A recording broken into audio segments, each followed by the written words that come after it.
तो चलिए अपने कार्यक्रम की हम शुरुआत करते हैं बेहद शुभ और मंगल समाचार खबर के साथ। आज गंगा दशहरा का पवित्र और शुभ दिन है और अवध नगरी में विराजमान हो गए हैं राजा राम, जो एक संपूर्ण धर्म दर्शन, पारिवारिक मर्यादा और भक्ति का प्रतीक है। अभिजीत मुहूर्त में आज राम दरबार की विधिवत तरीके से प्राण प्रतिष्ठा की गई। ये राम दरबार रामलला के गर्भगृह के ऊपर प्रथम तल पर स्थापित किया गया है, जहां श्री राम, माता सीता, लक्ष्मण, भरत, शत्रुघ्न और हनुमान जी एक साथ विराजमान। तो पहले रामलला और अब राम राजा नए राम मंदिर की शोभा बढ़ा रहे हैं। राम दरबार की ये सारी मूर्तियां मकराना के पत्थरों से बनी हुई हैं, जिन्हें देखने भर से ही कोई भी श्रद्धालु आस्था और भक्ति की रसधार में डूब जाए। आज प्राण प्रतिष्ठा के शुभ मुहूर्त में मुख्यमंत्री योगी आदित्यनाथ भी मौजूद रहे। साथ ही दूर दूर से आए राम भक्त भी राजा राम और उनके दरबार को देख भाव विभोर होते नजर आए।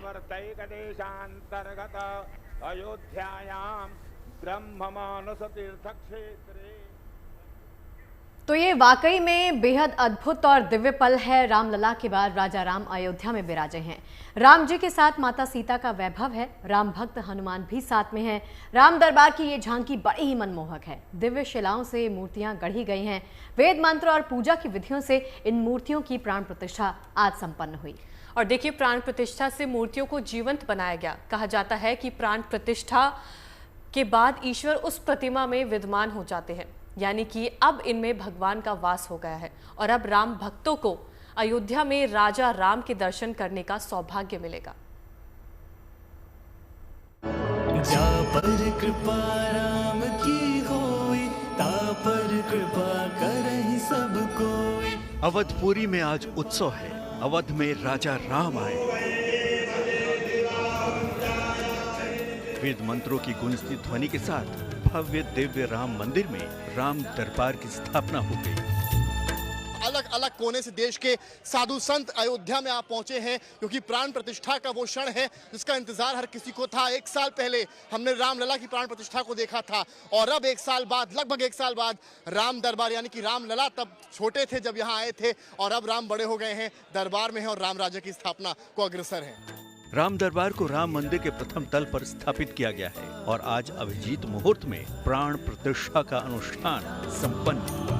राम राम श्री राम। मुख्यमंत्री योगी आदित्यनाथ ने राम दरबार का पूजन किया।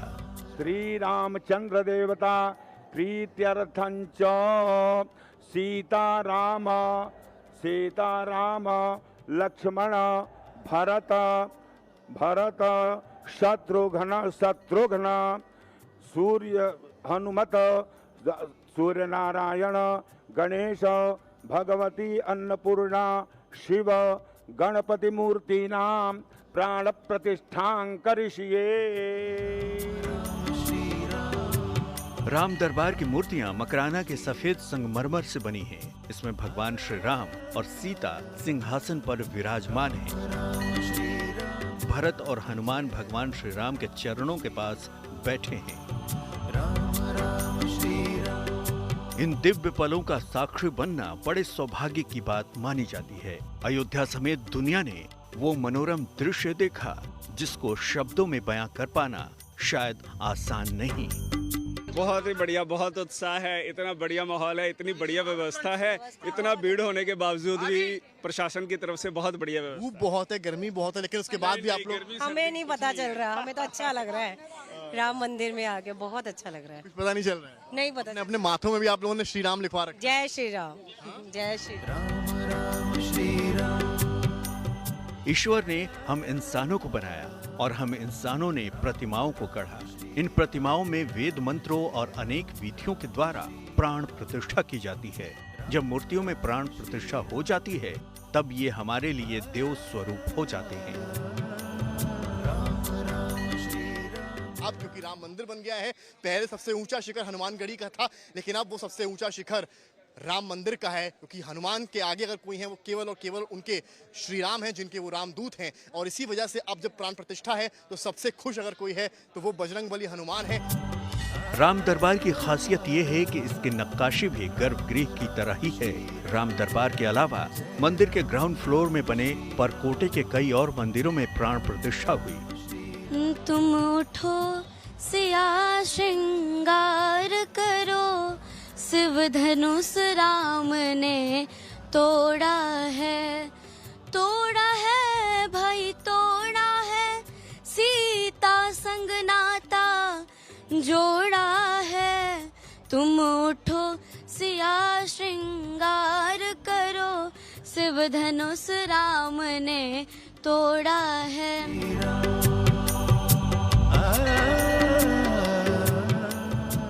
गंगा दशहरा के पावन पर्व पर प्राण प्रतिष्ठा का महाअनुष्ठान संपन्न हुआ। आज ही के दिन उत्तर प्रदेश के मुख्यमंत्री का जन्मदिन भी है। राम मंदिर में मौजूद साधु संतों ने योगी आदित्यनाथ को उनके जन्मदिन पर चुनरी ओढ़ाई और पगड़ी पहनाकर सम्मानित किया। साथ ही संतों ने मंगल गीत भी गाए। श्री रामचंद्र देवता प्रीत्यर्थं च सीता राम लक्ष्मण भरत शत्रुघ्न सूर्य हनुमत सूर्य नारायण गणेश भगवती अन्नपूर्णा शिव गणपति मूर्तीनां प्राण प्रतिष्ठां करिष्ये।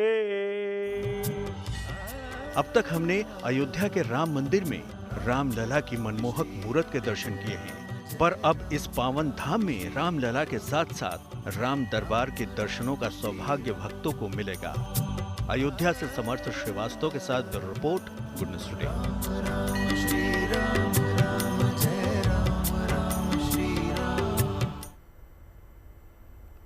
सीधा लिए चलते अयोध्या। पूजा हमारे सहयोगी इस वक्त हमारे साथ जुड़ चुके हैं। पूजा, दिखाइए जरा आज की तस्वीरें, कितना उत्साह वहाँ भक्तों में है, कितनी बड़ी संख्या में भक्त वहाँ पर पहुंचे, और जहाँ पर आप हैं शायद आपके साथ कुछ भजन गायक भी हैं, क्या सुनवाएंगे वहाँ से? बिल्कुल, देखिए मैं अभी राम की पैड़ी पर मौजूद हूँ और भक्त अभी फिलहाल अगर राम मंदिर की बात करें तो एक बार फिर से उनका आना शुरू हो गया है। दोपहर का समय खत्म हो गया है, शाम हो गई है और इस वक्त अब भक्त फिर से एक बार भगवान श्री राम के दर्शन के लिए आ रहे हैं। और राम दरबार क्योंकि अब सज चुका है, अब भक्तों को भी इंतजार है कि कब वो राम दरबार में जाके दर्शन करेंगे। तो यानी नवजोत ये कहा जा सकता है वो राम नगरी में सिर्फ रामा रामा ही रटा जा रहा है। और क्योंकि ये अभी मुझे थोड़ी देर पहले बता रही थी कि अब क्योंकि राजा राम पधार चुके हैं तो ऐसे में सिर्फ राम राम ही बोला जा रहा है, तो उसी को लेकर एक भजन प्रस्तुत करेंगे। रामा रामा रटते रटते बीती रे उमरिया, रामा रामा रटते रटते बीती रे उमरिया। रघुकुल नंदन कब आओगे, रघुकुल नंदन कब आओगे, बिलन की डगरिया। रामा रामा रटते रटते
पूजा।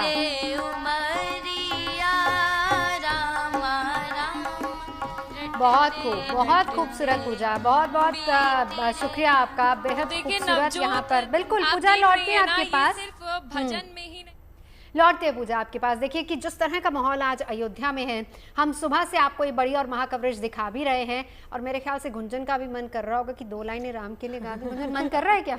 बिल्कुल, सुना मैं दीजिए। सुबह से मैं और शगुफ्ता जब बैठे थे तो हम ऐसा भक्ति में लीन हो गए, हाँ। क्योंकि यहाँ पर हम भजन गा रहे थे, भगवान राम का गुणगान कर रहे थे। तो एक भजन मेरा बहुत पसंदीदा है, उसकी 4 लाइन में जरूर सुनाऊंगी, और यही भाव है उन तमाम लोगों का जो आज अयोध्या में मौजूद होंगे।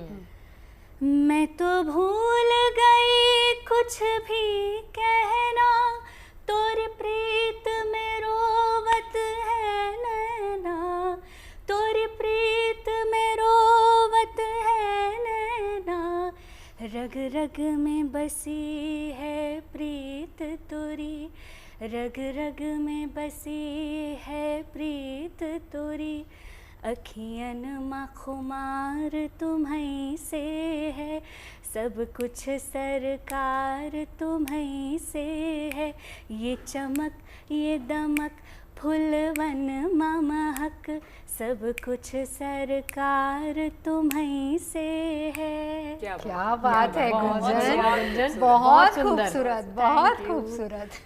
तो चलिए, राजा के स्वरूप में प्रभु श्री राम अब अपने दरबार में विराजमान हैं, उनके साथ माता सीता हैं, लक्ष्मण हैं, भक्त हनुमान जी हैं, और सभी लोग राम दरबार की शोभा बढ़ा रहे हैं। देखिए, और खास बात यह है कि 40 साल पुराने जिस संगमरमर से राम दरबार को तराशा गया है जलाभिषेक से, उसकी चमक साल दर साल बढ़ती जा रही है।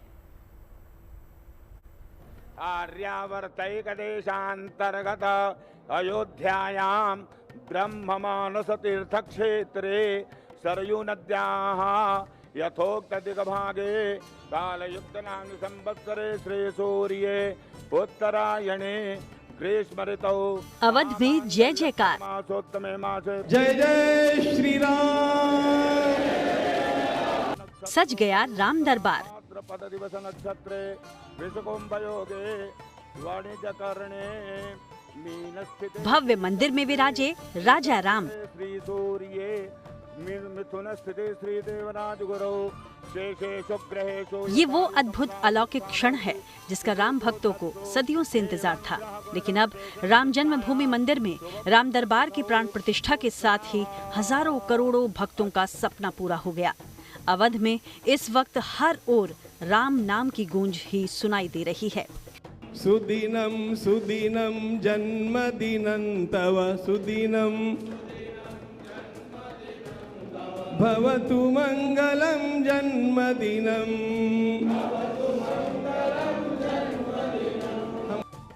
राम दरबार की रौनक ही कुछ ऐसी है जिसे देख अवध में एक बार फिर से त्रेता युग का एहसास हो रहा है, जहां राम दरबार में प्रभु श्री राम और माता सीता का अलौकिक स्वरूप विराजमान हो गया है। राम दरबार सिर्फ धार्मिक आस्था का प्रतीक नहीं, बल्कि वैज्ञानिक सोच और शिल्पकला का बेजोड़ उदाहरण भी है। राम दरबार बनाने वाले प्रसिद्ध मूर्तिकार सत्यनारायण पांडे बताते हैं कि राम दरबार की मूर्तियों को 40 साल पुराने संगमरमर पत्थरों पर उकेरा गया है।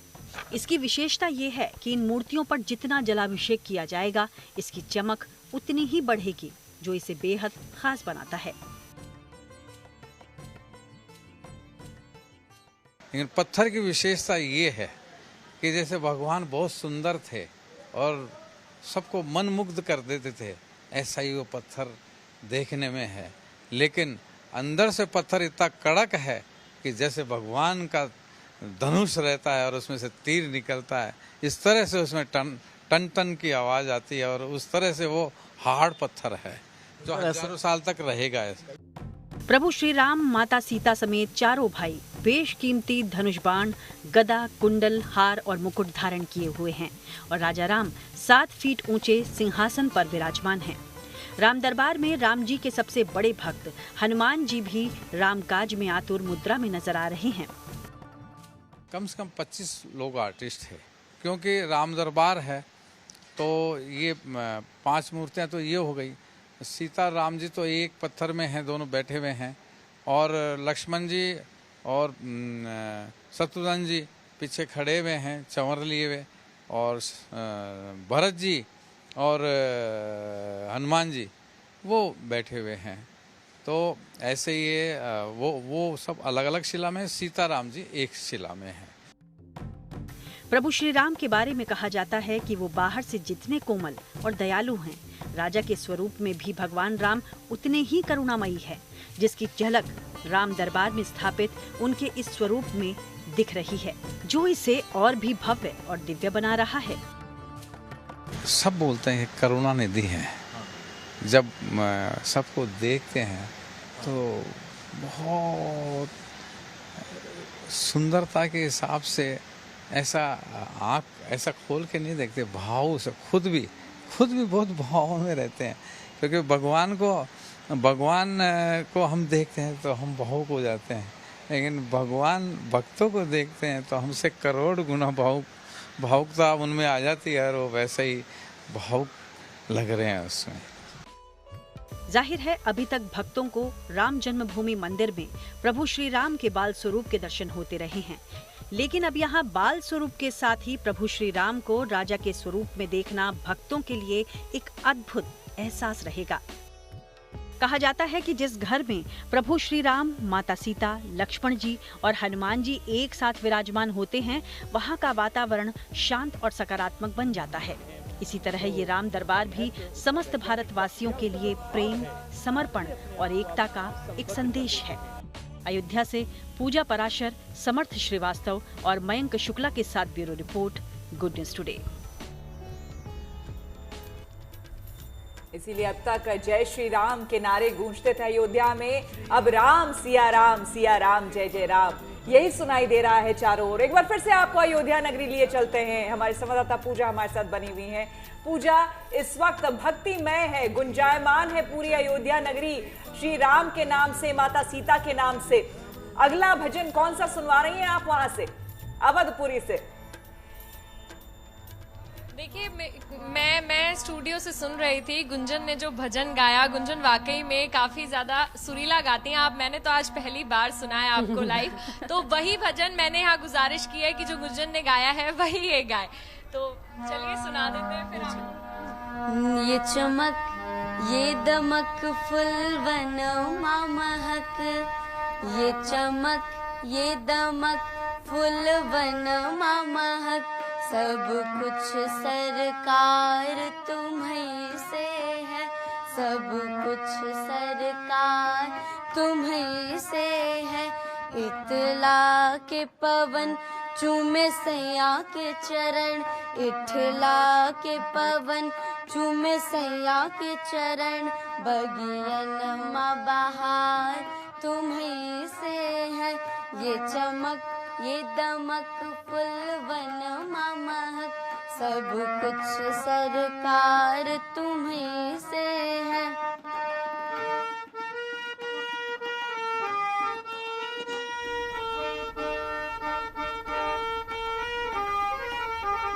मैं तो भूल गई कुछ भी कहना, तोरी प्रीत में रोवत है नैना। मैं तो भूल गई कुछ भी कहना, तोरी प्रीत में रोवत है नैना। रग रग में बसी है प्रीत तोरी, रग रग में बसी है प्रीत तोरी।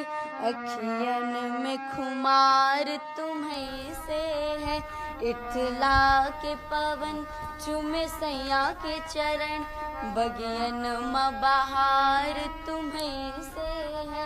ये चमक ये दमक फुलवन महक, सब कुछ सरकार तुम्हीं से है, सब कुछ सरकार तुम्हीं से है।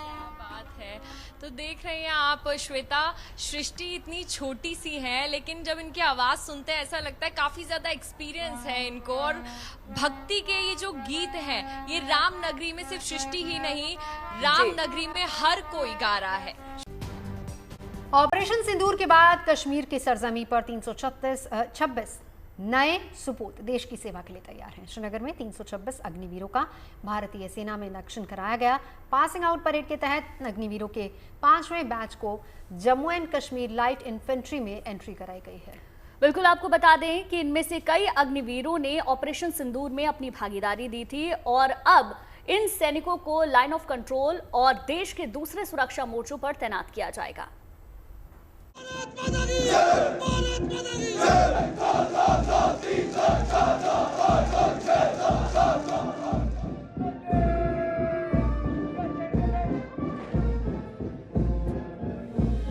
तस्वीरें ऐसी कि हर हिंदुस्तानी का सीना गर्व से चौड़ा हो जाए। ट्रेनिंग की तमाम चुनौतियों को पार कर ये जवान देश की सेवा के लिए अब तैयार हैं। ये वो अग्निवीर हैं जो मुश्किल हालात से निपटने के लिए अब पूरी तरह से तैयार हैं। ऑपरेशन सिंदूर के बाद कश्मीर की सरजमी पर 326 नए सपूत देश की सेवा के लिए तैयार हो चुके हैं। ये वो अग्निवीर हैं जिन्होंने वर्दी पहनकर न सिर्फ जज्बा दिखाया बल्कि मां भारती की रक्षा का संकल्प भी लिया। श्रीनगर के Jammu and Kashmir light infantry regiment centre में आज 326 नए युवक भारतीय सेना में अग्निवीर के तौर पर शामिल हुए। मेरे पीछे हो रहे इस पासिंग आउट परेड में जम्मू कश्मीर के अलग अलग इलाकों के ये सैनिक भारतीय सेना का हिस्सा आज से बनने जा रहे हैं। गौरतलब है कि Jammu Kashmir light infantry regiment ने अपना काम तो 1947 में तब शुरू किया था जब पाकिस्तान के कबायलियों ने जम्मू कश्मीर पर दावा बोला था, लेकिन तब ये सेना नहीं बल्कि एक मलेशिया थी और कश्मीर मलेशिया के नाम से प्रसिद्ध थी। उसके बाद पाकिस्तान के खिलाफ जो भी चुनौतियां जम्मू कश्मीर में सामने आई, चाहे सीमा पर चाहे नियंत्रण रेखा पर, उसको कुचलने के लिए जम्मू कश्मीर लाइट इन्फेंट्री आगे आगे थी। 1971 की लड़ाई में पाकिस्तान के साथ सेना के इस रेजिमेंट ने बहुत कारनामे किए। सीने में गर्व, आंखों में भविष्य की चमक और देश के लिए कुछ कर गुजरने का जज्बा और हौसला इन अग्निवीरों के चेहरों पर साफ झलक रहा है। 326 अग्निवीरों ने एक स्वर में देश के लिए मर मिटने का प्रण लिया है। ये सिर्फ सैनिक नहीं बल्कि एक उम्मीद है, हौसला है और आने वाले भारत के प्रहरी हैं। इनके कदम जहां पड़ते हैं वहां देश का मान और तिरंगे का अभिमान बढ़ जाता है। देश की सुरक्षा, वर्दी का सम्मान और बलिदान के लिए हर पल तैयार रहने की कसम इन अग्निवीरों ने खाई है। ऑपरेशन सिंदूर के बाद ये अग्निवीरों का पहला बैच है जो सेना में भर्ती को पूरी तरह तैयार है। जाहिर है मौका खुशी और गर्व का है। ऐसे में इन जवानों के माता पिता के चेहरों पर खुशी भी साफ जाहिर है। बड़ी खुशी है। हम गवर्नमेंट ऑफ इंडिया के बहुत शुक्रगुजार हैं कि हमें ये मौका मिलता कि हमारे बच्चों को ऐसे स्टेज पर आकर सिखलाया जाता है, अपने मुल्क के लिए तैयार किया जाता है, मुल्क की हिफाजत के लिए तैयार किया जाता है। इसके लिए हम जो भी पहला मिलिट्री फोर्स है, सिक्योरिटीज़ है या हमारा मुल्क है, तो हमें बहुत बड़ी खुशी है इस बात की। इस पीओपी परेड में मेरा लड़का पासिंग आउट हो रहा है तो काफ़ी खुशी है हमें, तो इसीलिए हम परेड देखने के लिए आए हुए हैं। तो लड़का है यहाँ पे परेड में, तो काफ़ी खुशी है। ऑपरेशन सिंदूर ने जिस भरोसे को जन्म दिया था, अब वो विश्वास इन नए अग्निवीरों की कस्मों में बदल गया है। जम्मू कश्मीर की वादियों से निकले ये सिपाही अब सरहद की सबसे मजबूत दीवार बनने को तैयार हैं। कश्मीर की वादियों से उठी ये अग्निशक्ति अब दुश्मनों के लिए चेतावनी है। अशरफ वानी, श्रीनगर, गुड न्यूज़ टुडे। भारतीय सेना ने ऑपरेशन सिंदूर चलाया, दहशतगर्दों को दो टूक जवाब दिया, जिसके बाद पूरे देश में ऑपरेशन सिंदूर को सराहना मिल रही है। ऐसे में ऑपरेशन सिंदूर की यादें हर भारतवासी के दिलो दिमाग में ताज़ा रहें, इसी मकसद के साथ गुजरात के भुज में एक खास पार्क बनाया जाएगा। उसके लिए जमीन देख ली गई है और जल्द ही इस मेगा प्रोजेक्ट पर काम भी शुरू हो जाएगा। ऑपरेशन सिंदूर की सफलता को पूरा देश सलाम कर रहा है। देश की सशस्त्र सेनाओं की ओर से चलाए गए ऑपरेशन सिंदूर को अपने अपने तरीके से सम्मान देने की तस्वीरें भी आप आए दिन देख ही रहे हैं। ऐसे में ऑपरेशन सिंदूर की कामयाबी को सलाम करने के लिए ही एक खास प्रतीक खड़ा करने की तैयारियां शुरू हो गई हैं। दरअसल सेना के पराक्रम और शौर्य की याद हमेशा लोगों के जहन में जिंदा रहे, इसी मकसद से गुजरात के कच्छ की लगभग 8 हेक्टेयर जमीन पर एक बेहद ही अनूठा पार्क बनाया जा रहा है, जिसको नाम दिया गया है सिंदूर वन। ऑपरेशन सिंदूर की याद लोगों में तरोताज़ा रहे, इसलिए गुजरात सरकार ने एक बड़ा फैसला किया है। प्रधानमंत्री नरेंद्र मोदी ने 27 मई को भुज में जहां पे जनसभा की थी, उसी जगह पे एक सिंदूर वन बनाने का जो है निश्चय गुजरात सरकार ने किया है। अभी सिर्फ उसको प्लान को मंजूरी दी गई है। 8 हेक्टेयर जगह में जो है ये सिंदूर वन बनाया जाएगा और वहाँ पे 5 अलग अलग विभाग रखे जाएंगे। कच्छ जिला पाकिस्तान के साथ जमीनी और समुद्री दोनों सीमाएं साझा करता है, इसलिए यहाँ बनाए जा रहे सिंदूर वन के लिए भुज के मिर्जापुर गांव को चुना गया, जहां सेना, नौसेना, वायुसेना के अलावा बीएसएफ को भी समर्पित कई सेक्शन बनाए जाएंगे। मिर्जापुर गांव है, उधर 8 हेक्टेयर जो जमीन है उसमें एक की पद्धति थी से बनाने का एक आयोजन अभी हो रहा है। उसमें जो ऑपरेशन सिंदूर जो अपनी सेना ने जो पराक्रम बताया, उनकी कायमी स्मृति रही और उनमें अलग अलग 5 विभाग में वो वन कवच जो है। ऑपरेशन सिंदूर को सम्मान देते हुए वैसे तो सिंदूर वन में करीब 40 से 45 प्रजातियों के लगभग 80,000 पौधे लगाए जाएंगे, लेकिन सिंदूर का पेड़ इस सिंदूर वन का खास आकर्षण रहेगा।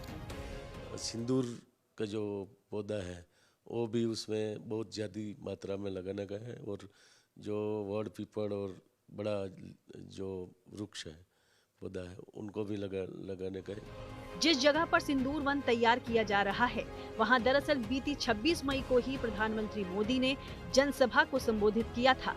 अब गुजरात सरकार ने सिंदूर वन को बनाने की योजना को मंजूरी दी है। जल्द ही इस पर काम भी शुरू हो जाएगा। फिलहाल तो ऑपरेशन सिंदूर की याद में बनाए जा रहे सिंदूर वन के बनने का इंतजार भी शुरू हो गया है। आने वाले दिनों में इसका काम जल्द से जल्द शुरू होके पूर्ण हो, उसके लिए पूरी कोशिश की जा रही है।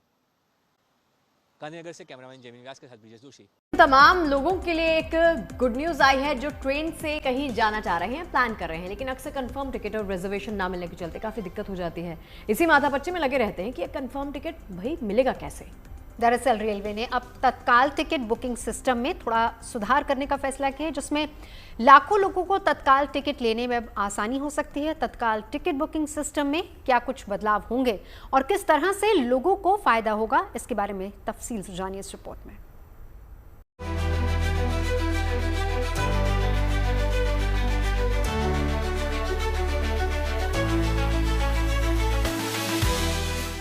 भारतीय रेलवे की ट्रेनों में सफर के लिए मुसाफिरों की ऐसी भीड़ तो आए दिन देखने को मिलती है, लेकिन इससे बढ़कर है ट्रेनों में यात्रा करने के लिए कंफर्म टिकट की बुकिंग और बर्थ के रिजर्वेशन की जद्दोजहद। ट्रेनों में आरामदेह और सुविधाजनक सफर हो, इसके लिए लोग ठीक 2 महीने पहले से टिकट के रिजर्वेशन की कोशिश में जुट जाते हैं। वहीं काफी लोग ऐसे भी होते हैं जिन्हें अर्जेंसी में या अपने तय कार्यक्रम के अनुसार सफर के लिए महंगे तत्काल टिकट की बुकिंग की सुविधा से आस रहती है, लेकिन इस सिस्टम में भी आमतौर पर सभी लोगों को टिकट मिल नहीं पाते। हालांकि अब ये समस्या जल्द ही खत्म होने की उम्मीद की जा रही है, क्योंकि रेलवे ने अब तत्काल टिकट की बुकिंग के लिए सिस्टम में अहम सुधार करने की तैयारी कर ली है, जिससे तत्काल टिकट बुकिंग करने वाले यूजर्स को कंफर्म टिकट पाने में मदद मिलेगी। इसके तहत रेलवे अब तत्काल ट्रेन टिकट बुक करने के लिए ई-आधार ऑथेंटिकेशन अनिवार्य करने जा रहा है। इसका मतलब ये कि IRCTC के सारे अकाउंट्स के यूजर्स के आधार से पहचान सुनिश्चित की जाएगी। जो अकाउंट आधार से लिंक नहीं होंगे उनको डीएक्टिवेट कर दिया जाएगा, यानी IRCTC का यूजर अकाउंट अगर आधार कार्ड से लिंक नहीं होगा तो बंद हो जाएगा। माना जा रहा है कि इस महीने के आखिर तक ये सिस्टम शुरू किया जा सकता है। इस सिस्टम के तहत तत्काल टिकट बुकिंग के लिए आधार आधारित OTP से ऑथेंटिकेशन जरूरी होगा। केंद्रीय रेल मंत्री अश्विनी वैष्णव ने सोशल मीडिया पर पोस्ट कर ये जानकारी साझा की। रेलवे ने तत्काल टिकट बुकिंग में फर्जीवाड़े को रोकने और आम लोगों की सहूलियत के लिए अब नया सिस्टम लागू करने का फैसला लिया है। ये फैसला दरअसल इसलिए लिया गया है ताकि फर्जी अकाउंट्स के जरिए तत्काल टिकट बुकिंग पर लगाम लगे। इसका फायदा ये होगा कि जेन्युइन पैसेंजर्स को ही तत्काल और प्रीमियम तत्काल सेवा के तहत टिकट मिल पाएंगे। IRCTC के जो अकाउंट होल्डर अपने खाते को आधार से लिंक कर देंगे, उन्हें तत्काल बुकिंग के शुरुआती 10 मिनट में प्राथमिकता मिलेगी। बता दें कि IRCTC के अधिकृत एजेंट्स को भी तत्काल विंडो ओपन होने के शुरुआती 10 मिनट में सिस्टम पर टिकट बुकिंग की इजाजत नहीं है। बावजूद इसके आम लोगों को तत्काल टिकट बुक करने में पसीने छूट जाते हैं और अक्सर मायूसी हाथ लगती है। बताया जा रहा है कि IRCTC की वेबसाइट पर फिलहाल केवल 10% के आसपास यूजर्स का ही आधार ऑथेंटिकेशन हुआ है, जिसके कारण फर्जी ग्राहकों की ओर से टिकट बुकिंग के चांस बढ़ जाते हैं। इस समस्या से छुटकारे के लिए ही IRCTC ने पिछले 1 साल में 3.5 करोड़ फर्जी यूजर ID भी ब्लॉक की हैं, ताकि केवल उन्हीं मुसाफिरों को कंफर्म टिकट मिल पाए जिन्हें वास्तव में जरूरत है और टिकटों की कालाबाजारी पर रोक लग पाए। Bureau report, good news today. आज विश्व पर्यावरण दिवस है और जाहिर सी बात है हम सभी अपने एनवायरनमेंट को लेकर के चिंतित तो रहते हैं, लेकिन बड़ी बात ये होती है कि हम में से कौन क्या कर रहा है पर्यावरण के लिए।